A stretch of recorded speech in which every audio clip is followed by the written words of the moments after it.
Welcome to the Lexy Show, Fashion That Gives a Damn. This week I'm joined by Against Breast Cancer's Head of Fundraising, Integrated Projects Consultant, and Research Manager. Please join me in extending a warm welcome to Richard Martin, Bryony Jones, and Dr. Mark Powell. So for those who may not know, what is Against Breast Cancer's mission and how does it connect to your fundraising efforts? So, Against Breast Cancer's mission is to stop secondary spread breast cancer from claiming lives through prevention, earlier detection, and more effective treatments. We receive no government funding and we rely exclusively on the generosity of our supporters. The charity come from very humble beginnings. Our founders, Anthony and Patricia Leatham, way back in 1993, made it their mission to do something to reduce the number of women losing their lives to breast cancer. Anthony was a pathologist at Middlesex Hospital in London, whilst his wife Patricia worked as a breast cancer theatre nurse in Oxford. The couple took it upon themselves to fund Anthony's research into breast cancer survival. Initial fundraising included the selling of sweet peas and Anthony rattling his collection tin, wearing his lab coat outside Oxford Circus tube station. This piqued the press interest, and in 1987, The Lancet, which is the world's leading independent medical journal, published results of Anthony's research, which had identified a chemical difference between aggressive and non-aggressive breast cancer cells. Anthony and Patricia raised £15,000 in their first year of fundraising and founded the charity in 1993. Today, our research focuses on three key areas: prevention, investigating how diet and lifestyle may influence the risk of secondary breast cancer, aiming to provide evidence-based guidance; detection, developing better tools for the earlier diagnosis of breast cancer to improve survival rates; and therapies, exploring how the body's immune system can be harnessed to create more effective treatments with the ultimate goal of developing a vaccine against breast cancer. We fund long-term pioneering research projects across the UK, or at the University of Southampton and Oriel College in Oxford, as well as several other leading academic institutions.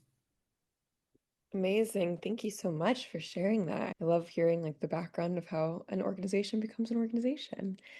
So your bra recycling program is such a unique idea. Can you kind of walk us through how it works and why it's so effective as a fundraising tool? Yeah, absolutely. So we've tried to make it as simple as possible for supporters to engage with. And so mostly they can drop off their bras at bra banks all across the UK.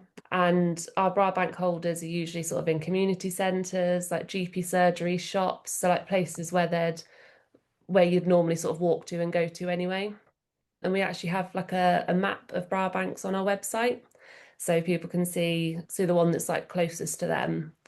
And then people also send us lots of bras and clothing and everything directly to our office as well.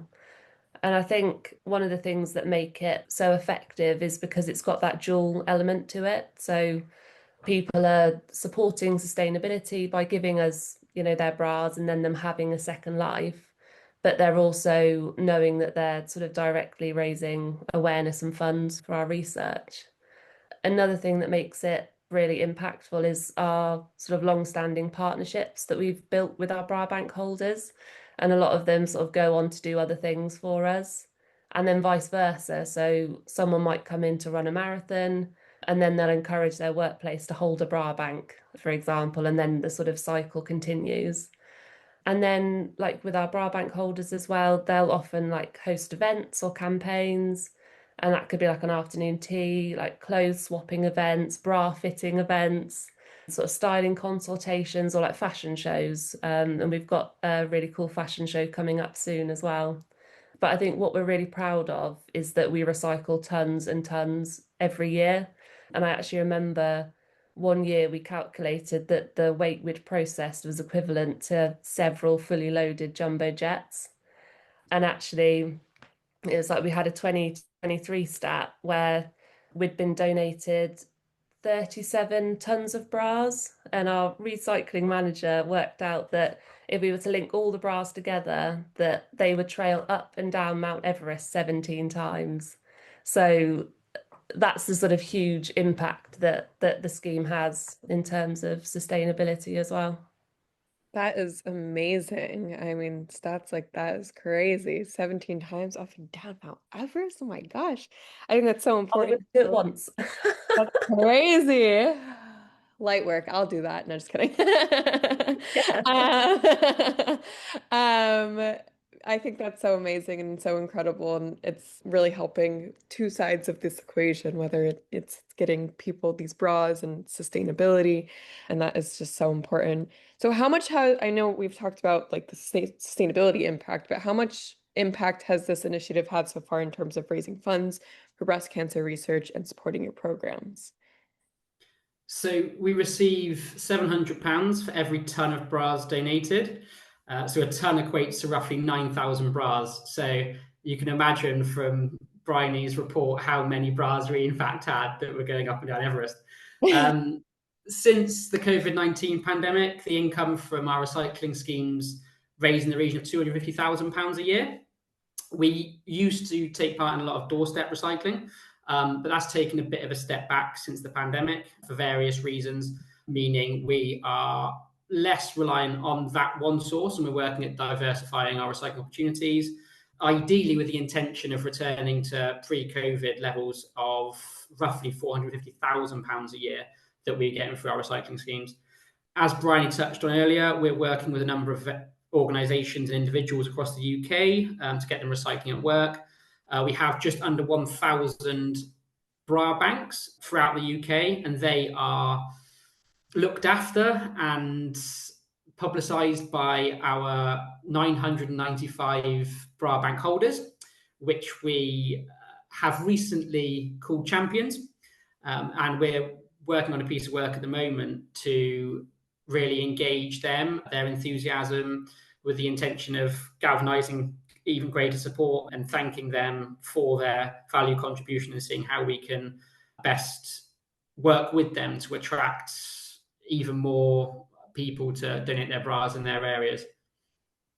That is so amazing. So from a project perspective, how does the bra recycling program like work behind the scenes? What happens after someone drops off a bra? Yeah, so once a bra is sort of donated in one of our bra banks, our recycling partner then collects and sorts the donations, and they do that sort of they sort them out via their sort of condition. So whether they are wearable, if they're wearable, then they will sell them on, and it's their responsibility to sort of sell them on to wherever the market is most buoyant at the time. So then they'll use their connections across the world to do that. When they are unwearable, our recycling partner sort of aims to direct all parts of the bra outside of landfill. So that's the fabric, the hardware, the elastic. These will sort of go into manufacturing of other products.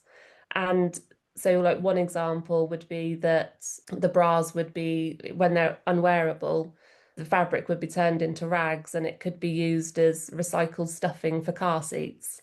We also accept donations into our offices as well. And this is where our sort of team of volunteers get to sort through them. And again, we get so surprised by how many brand new bras we get. And what we try to do then is we'll directly resell them on our retail platforms. So like eBay, Depop and Vinted. And that's the same with the brand new clothes we get. And the reason we do this is sort of threefold. So we know that someone's going to appreciate wearing the item again, and especially if it's brand new, actually that item having a life. And then also because we raise more funds by directly reselling new items and if they'd be sold by weight. But also because we're given the items for free, we can then sell them on for much less than their RRP. And we usually sort of mark them down about 50%. So we're quite proud that makes even sort of designer brands more accessible to people who may otherwise sort of struggle to afford the things that they'd like and the really nice quality, fashion items and clothing. So I think, yeah, the sort of scheme and the way we do things sort of maximizes the life of the item, accessibility of fashion, and then also maximizes the impact of fundraising. And I think in terms of the actual sort of process, just want to really stress that we're really grateful to have a really fantastic recycling partner who's really responsible in those areas. We've worked with them for over 15 years. But then we also have a fantastic team of volunteers who we just couldn't do it without either. They work so hard, and they come in weekly and sort through all the donations really quickly as well. I'm really surprised by how quickly they get through everything. Yeah, we couldn't do it without them.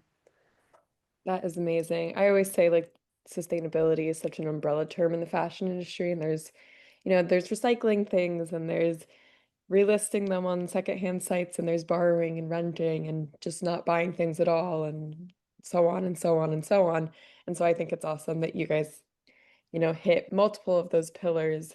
And if something is rewearable, reselling it is such a great option. But if it's not rewearable, being able to turn it into something super cool like car seat stuffing or couch stuffing or wherever is really amazing too. And many of our listeners are interested in circular fashion. So, what lessons can the wider fashion industry learn from a charity-led recycling initiative like yours?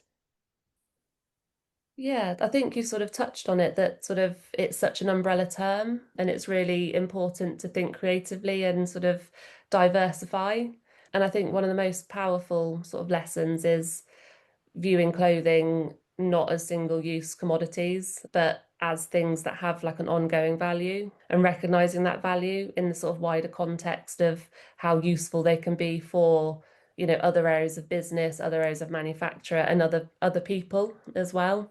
So like even, bras, they can feel quite personal, but they can have multiple lives, their first owner, second owner being repurposed. And then obviously once they have sort of got to us, then that sort of impact and the value of that item is also then continuing to raise funds to improve lives of people affected by breast cancer. So it's like the value of a textile is huge in that sense. But I think sort of embracing sort of circular fashion is sort of thinking about as well designing products for reuse and repair and responsible disposal sort of from the start. And I think what we're quite keen on doing is sort of minimizing all elements of like single use components where we can. And I know sort of the bigger the company, the longer it takes for change to take effect, but also the bigger the company, the bigger the impact from like a seemingly small change. And I know from our charity's perspective, so we have branded merchandise as well. We're working with our manufacturers to eliminate plastic and single-use packaging for the merchandise they produce for us. And it's something that can feel quite small to begin with, but then over time can really have that impact, can really scale. So yeah, I think it's just, yeah, seeing the value in an item from start to finish, thinking about its onward journey before you even made it as well. It's really important. Yeah, completely. I think that nowadays, with the rise of social media and the rise of fast fashion, like we stopped thinking like that, and it became a very like linear model where it was like, okay, buy, wear, throw out.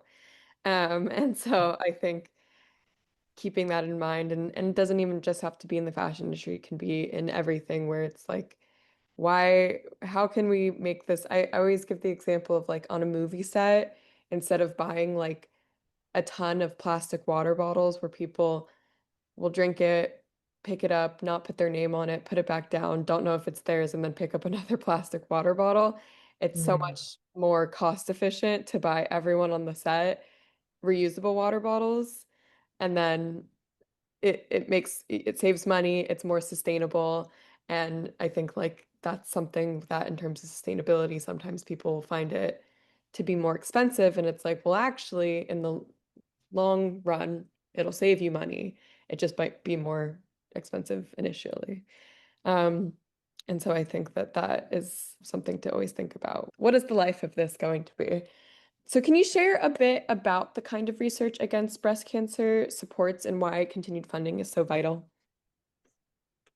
Yeah, I'd be delighted to. So, our original great introduction against breast cancer's mission is to fund vital research into preventing secondary breast cancer. So that is cancer that is also called stage 4 or metastatic secondary spread, where cancer cells break off from the original site in the breast and travel via the bloodstream to other organs like the liver, lung, brain, and bone. And that's when it gets serious. And unfortunately, about 42,000 people lose their life per year in the USA from secondary breast cancer.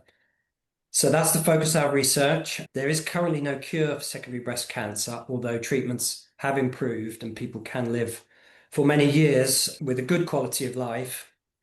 But we still need to do more. So the research is funded on 3 areas that Rich mentions. That's prevention, diet and lifestyle changes that touch on later, perhaps early detection, and improved therapies.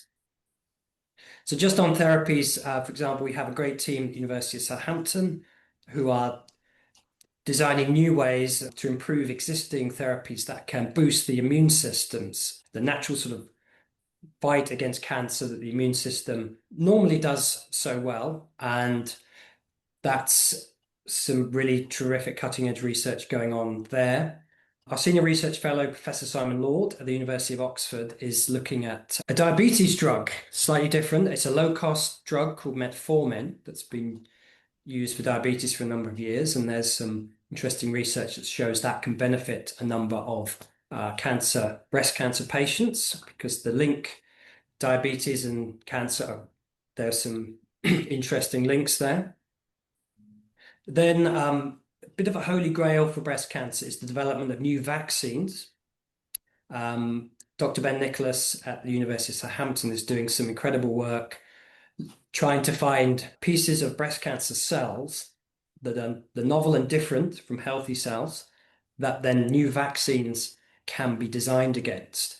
Because it's a very challenging area, but ultimately, if you could have a vaccine or vaccines, it may require a few, that could then protect people from getting breast cancer recurrence would be incredible. So while progress is being made, continued research and funding is important. There are some worrying trends that there's an increased rate of breast cancer, particularly among younger women who may tend to get a more aggressive form of the disease. So we can't rest on our laurels. Progress has been made, but we need to keep going and get those numbers down of sadly the people that do lose their life. Yeah, so on the terms of research, what are some of the most promising areas of breast cancer research right now that your team is excited about? Well, there's so much the charity funds, but early detection is a big area we're very excited about. So Against Breast Cancer funding led to the development of a novel multiple early cancer detection test at the University of Southampton, led by Professor Paul Skip and Dr. Andy Shapanis. The test is called MyOnco, and from a few drops of blood, it's showing it can detect 12 of the most common and deadly cancers, includes pancreatic, lung, and breast cancer. Can detect them at an early stage, which is so vital because that's when treatments and outlook for patients are so much better. If any cancer is caught late, it's much tougher. So this test is currently in clinical trials to further refine the test. The physical test is actually similar technology called PCR that people may be familiar. It was used in the early phases of the COVID pandemic. And the founders are hoping this will be a low-cost test, maybe $150, that sort of range, that then could be a off-the-shelf test that could be rolled out to a lot of people as a preventative screening method.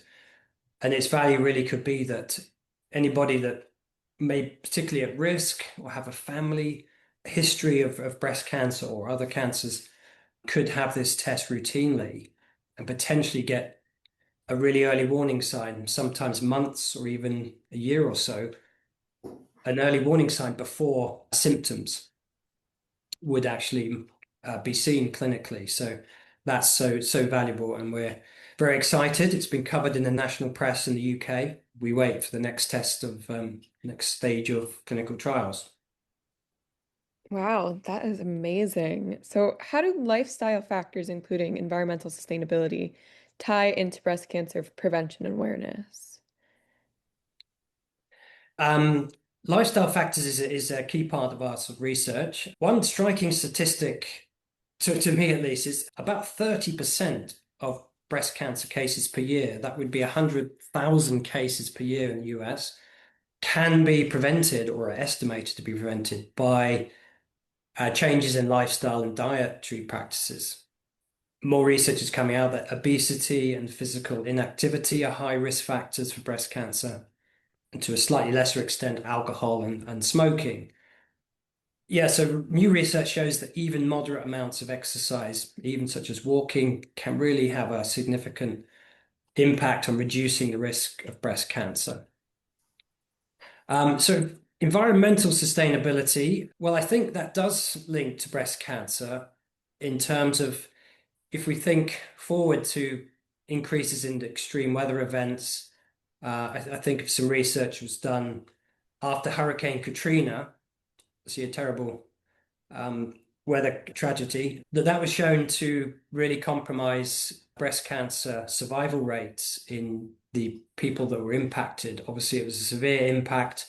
It affected in many ways, including access to healthcare, the breast cancer screening programs, and also impacted more vulnerable populations as well, because it put even more pressure on healthcare systems and access. So yes, climate change, environmental sustainability, really important, clearly. Yeah. So breast cancer is still the most common cancer in women worldwide. How does your research aim to make a tangible difference in survival and prevention rates? Apart from the things like early detection and therapies I've mentioned, on the prevention front, the Against Breast Cancer has funded a really unique resource called the Diet Comp Life Biobank. This was collected over a number of years, involved 3,300 patients over 56 NHS hospitals. And participants gave samples like blood and urine, and also made diaries tracking diet and lifestyle, literally down to the foods they had and consumed. And patients have now been followed over a number of years to look back and how those diet and lifestyle habits tracked to survival and recurrence of breast cancer. So some of those studies are still ongoing. And what we're particularly excited about is with one of our newer programs, ABC Discover 2 at the University of Southampton, is to use the very latest technology to access these biobank patients' samples to really delve in and find ways that information that leads us to understand what helps prevention, what gives higher risk, and then we can turn that round into valuable information to give to patients based on the evidence of the patient samples that have been tracked over a number of years. So we're really excited about the next phase using this patient biobank. That is amazing. So, what message would you give to younger audiences, especially Gen Z, about the role they can play in both sustainability and breast cancer advocacy? So I think this feels like a really important and timely question. And yeah, I suppose I want to emphasize just how much power that they hold to drive that meaningful change, sort of values, their voices, and like their purchasing choices as well can really help shape, that sort of sustainable future. Also thinking about like social justice and public health as well. But it feels like that there's a real turn, and they're already leading the way, demanding that sort of transparency, accountability, and ethical practice, within sort of consumerism. And we know when we support sort of sustainable initiatives and when we spread the word about breast health, we're sort of setting these new standards for what's possible and what can be strived for. So yeah, by championing sort of circular fashion and importantly having fun whilst we're at it, I think we know we can then inspire sort of others to think differently about that consumption and the sort of culture around that. And talking about sort of having fun while we're doing it, I remember when a friend was at university that they went on a night out where the rule was everyone had to wear head to toe charity shop clothing. And it really stuck with me, and it sort of made me think about how we can help whilst also having fun at the same time. And I think that's something I really want to promote, that sort of helping charities and furthering the causes that we're passionate about can be fun and can add to our life in a lot of ways. So I suppose I'd say, yeah, like harness your energy, creativity and commitment, but do it in a way that feels good for you. And because that's exactly what charities like ours and the world as well sort of need, is that energy and that sort of that strong voice and activism. I love that. When I had turned 20, I had a 20s themed birthday party. And my only rule was that everyone had to come in like some sort of sustainable outfit, whether it was thrifted or just from your closet or a sustainable brand or whatever.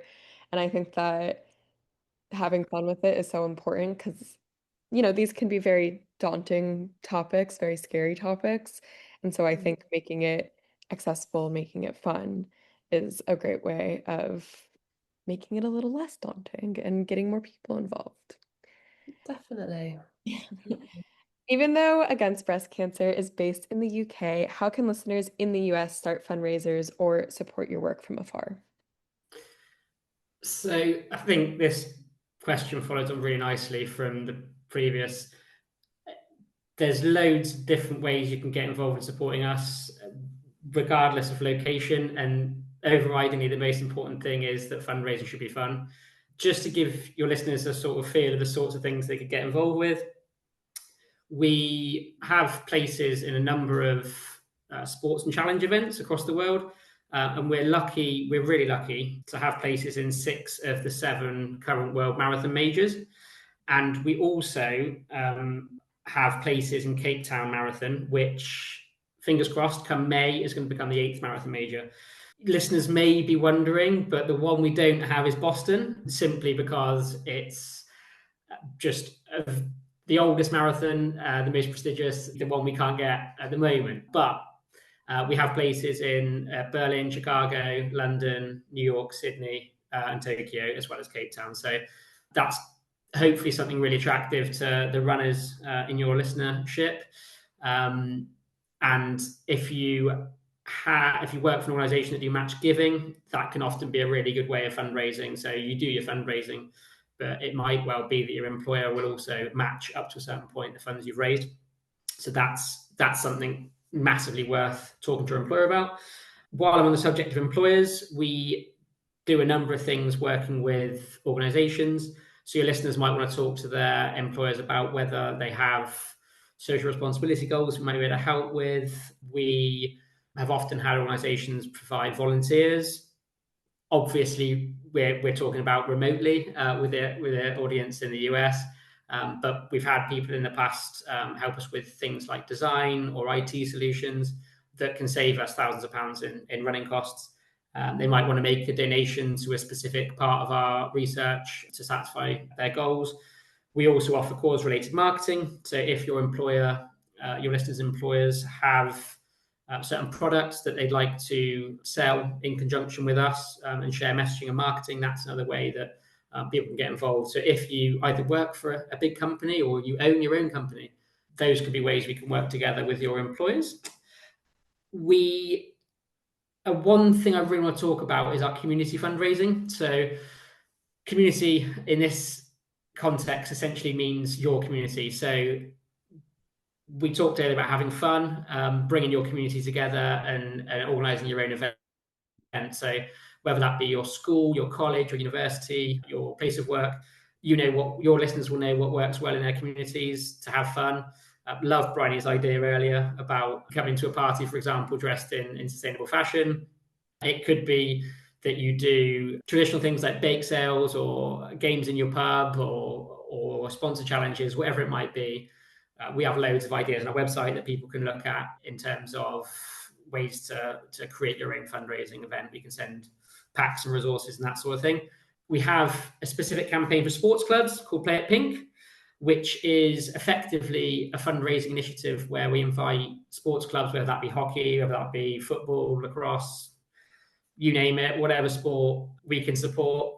We work with a number of suppliers that can send things to the US, who help sports clubs to decorate their fixtures pink. So that might be with pink socks, that might be with pink hockey stick grips, whatever it is. And we invite teams to host fundraising events during and after the event. So if there's a bar that's attached to the club, we invite people to support us by doing fundraising there.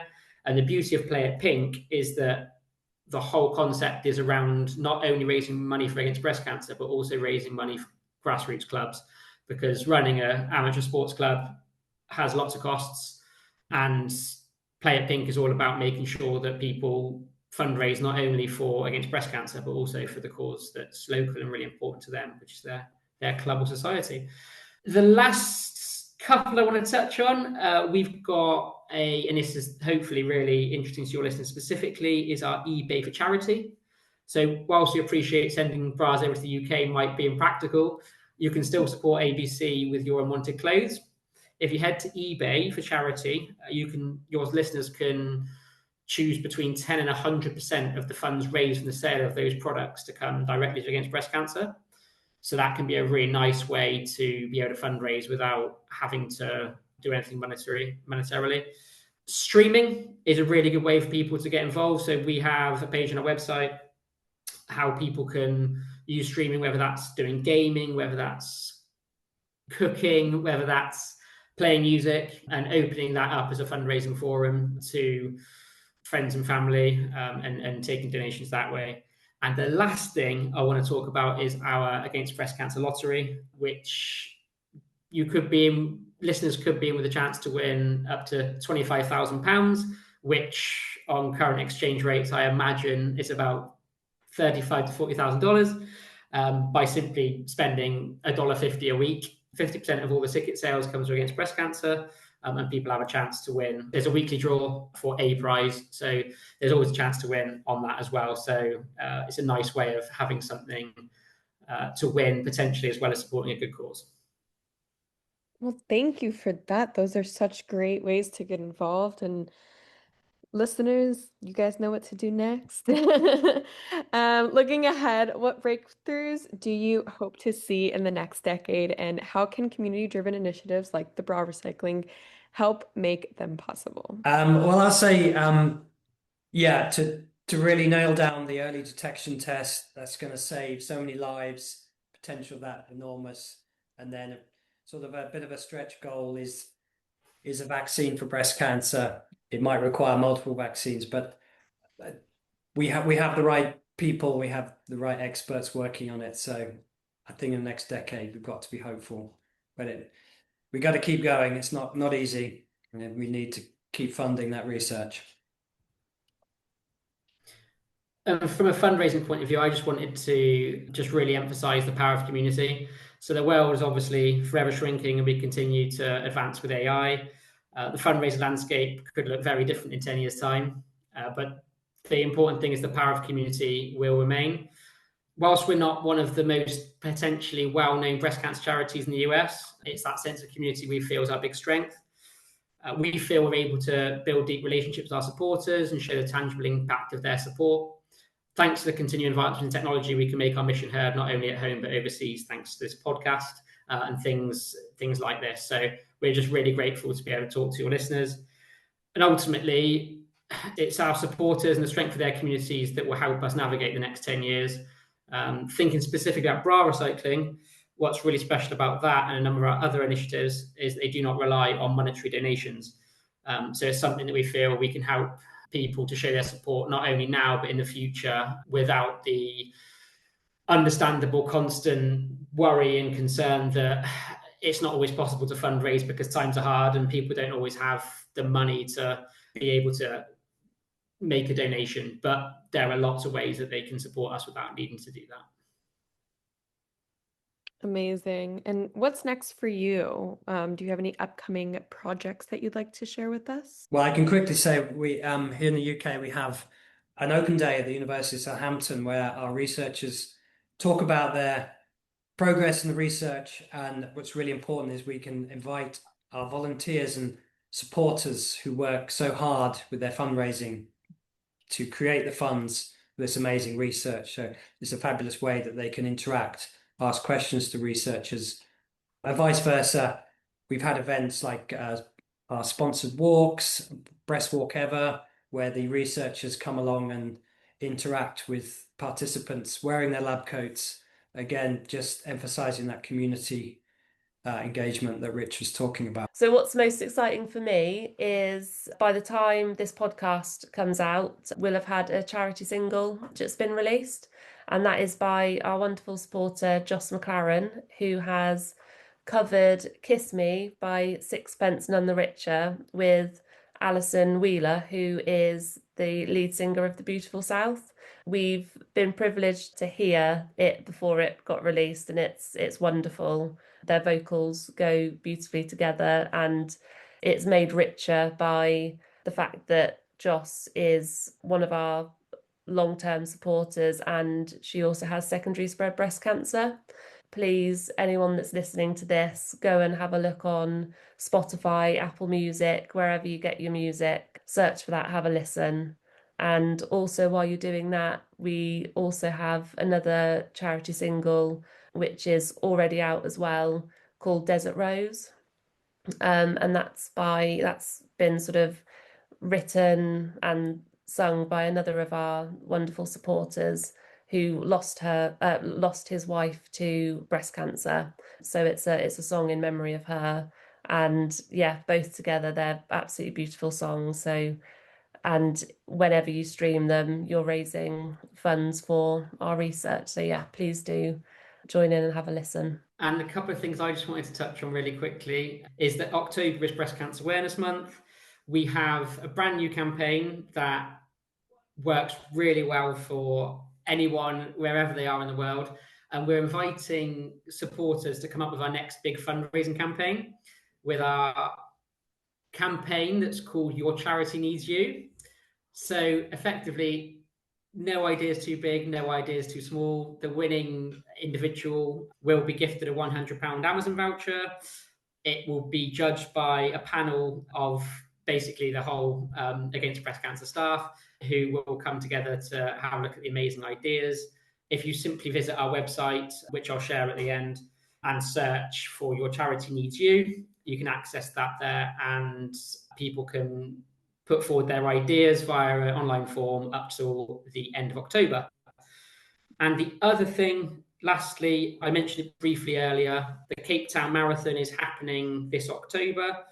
If all goes well, it will be announced the 8th World Marathon Major, and will then take place again in May 2026.